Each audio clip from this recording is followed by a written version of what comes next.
Well, the question is, what's wrong with general aviation? And there's a bunch wrong. Student starts are down. We're not growing as much as we'd like. We're having a hard time. Manufacturers aren't selling airplanes. But what's right about it is that we always get a new supply of entrepreneurs who come in and solve problems. Good examples, Redbird simulators. We had an entrepreneur that loves aviation, came in from PepsiCo as the Chief Information Officer, then Dell as the Chief Information Officer, and he's bringing a fresh new approach to aviation training, and he's going to revolutionize it. And that's what's right with general aviation.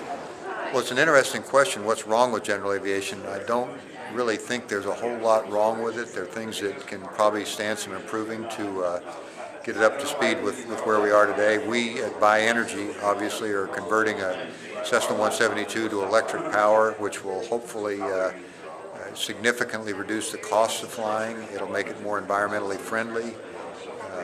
It's just that's our contribution, if you will. I think what we just saw here at the Jepson briefing on what they're doing with charts, availability, management systems for flight instruction are all enhancing the system that currently exists. So I think what's right with general aviation is what's going on here at AOPA with all the new projects that are being announced, all the new management techniques. Our airplane, as we throw it into the mix, will substantially reduce costs and be very environmentally friendly. So we see kind of a positive future. In order to grow general aviation, we really need to focus on customer value. What does the customer get? What does the pilot get? And obviously, those of us that are inside the industry already feel very passionate about it. So what about the outsiders? What do they think that they get? When you think about the perception of general aviation from a non-pilot's point of view, obviously they think in terms of it's dangerous, they think it's expensive, they think it's difficult.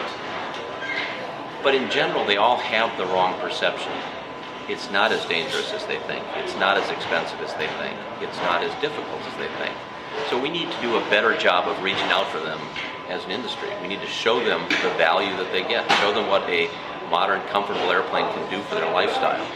And then, of course, because I love old airplanes, I figure someday that they'll fall in love with a tail dragger on a grass runway.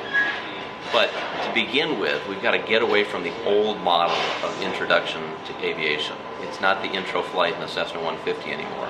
Show them value.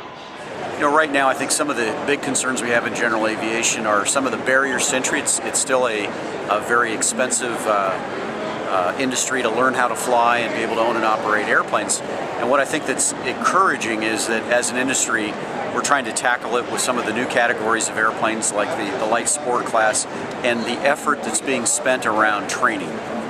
Really trying to find more innovative and creative ways to start getting the training to be more in line with some of the modern technologies, because we've got to address the not only aging pilot population but the need for more pilots in the future. So I think there's a bright future, especially when you look at all the emerging technology that we're so used to having, whether it be an iPad or whether it be things that you can simulate now on computers. When we integrate that with the airplane itself and the training environment, we have paths to be able to solve these problems. We've been able to do that in the past, and I think in the future we'll also be able to conquer these big issues. The future's going to be okay. It's going to be, we're in a tough time now, but it's going to be bright long term because there's a lot of great minds in this industry to go solve it.